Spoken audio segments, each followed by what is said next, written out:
Oh, great. Science! Thank you all. It's so good to see you. Unlike, I believe, all of my colleagues, I am an engineer. I mean, let me emphasize, like my colleagues, I'm a human, but engineer. And maybe some of you saw that right away. People recognize you at parties. Hey, you're an engineer. Your pants don't reach the floor, that's how you can tell. Hey, listen, man, can you fix the blender? I mean, you're the engineer. Yeah, I can fix the blender. Here's what you do. Hold the plug in the wall firmly. And then just hold the blender motor under some cold running water. Now, see, that's funny if you're scientifically literate.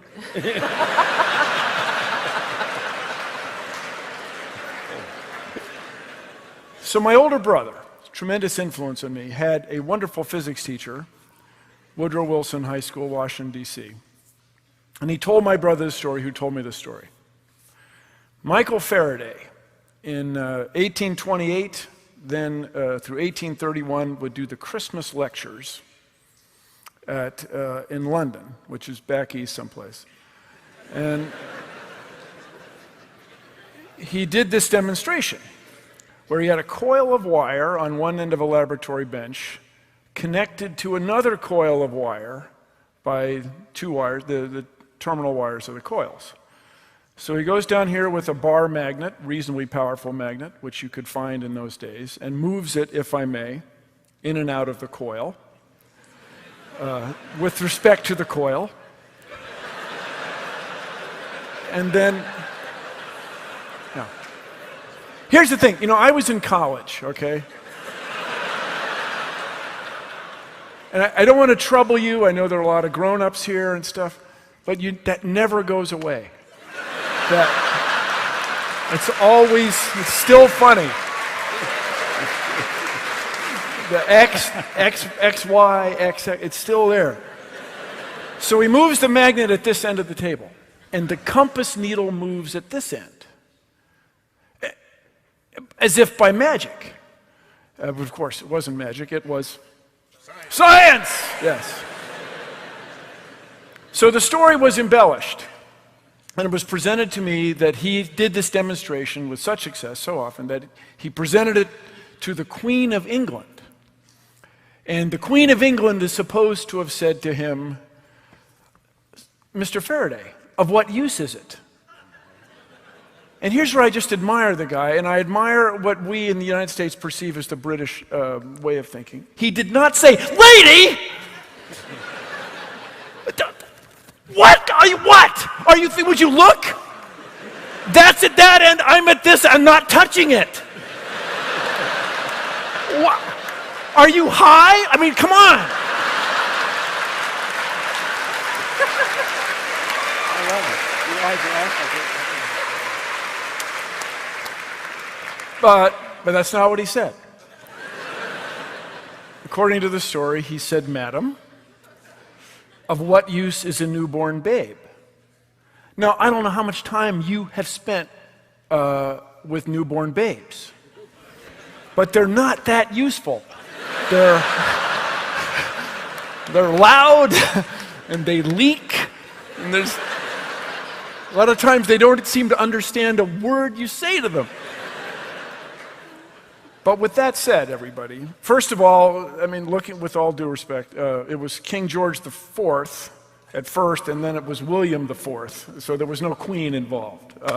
When I did the Science Guy show, we had a researcher who was very diligent about this, and he never presented it to the monarch. He presented it, some woman, a normal person, came up to him and asked him this question. But look around, everybody. Everything in this room, everything, the lights, the curtains, the paint, the clothes you're wearing, the upholstery, the floor, the stage, everything here owes its existence to that discovery, to the discovery that not only is there a connection between electricity and magnetism, but there's a connection between electricity and the moving of the magnetism, the flux.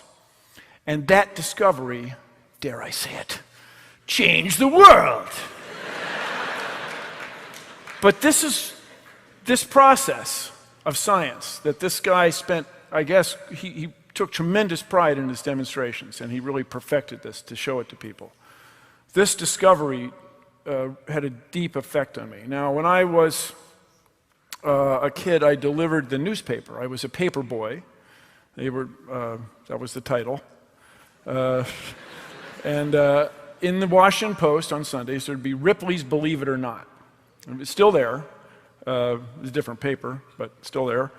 And it would say from time to time, they would run the story roughly, according to aerodynamic theory, bumblebees cannot fly. And this made quite an impression on me. And I spent some time watching bumblebees. And it became clear to me that the bees are fine.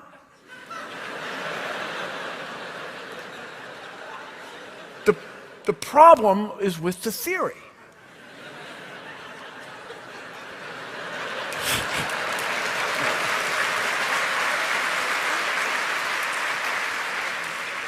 So I wonder, continually, how many things are right under our nose that we just don't know anything about.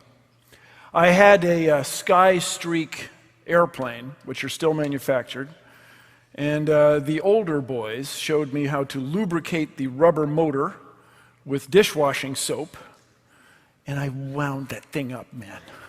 I wound up that rubber band, and I got the thing wound up 350 turns, man. And I read on the back of the package that you can steer the aircraft by bending the vertical tail, the rudder, making a rudder, sort of. Bend. Now, okay, this is an eyewitness account, and it's from one guy. Eyewitness accounts are imperfect, and this is the way I remember it, okay? Now, most of the time when you operate these aircraft, if you've ever tried it, it's two hands. You throw it like that, or you throw it like that. But one time I threw it, and it made 3 perfect circles, and it came right back to my hand, like a boomerang with Bugs Bunny or something. And then I realized that I could influence objects. I realized that if you could understand things enough, you could make things and shape things and imagine traveling around the world. And you could do it with a balsa wood airplane. Just think what you could do if you worked for a big company like Boeing. And that's what I ended up doing. I worked on 747s. Relax, everybody. I was very well supervised. But these things that happen to you when you're a little kid influence you so much. And I'll bet you everybody in here is a science enthusiast, got excited about it before you were 10 years old. And this passion, this drive to know our place in the universe is what makes us special. It's what makes our species worthy. And with this PB&J, this passion, beauty, and joy, we can, dare I say it, change the world. Thank you.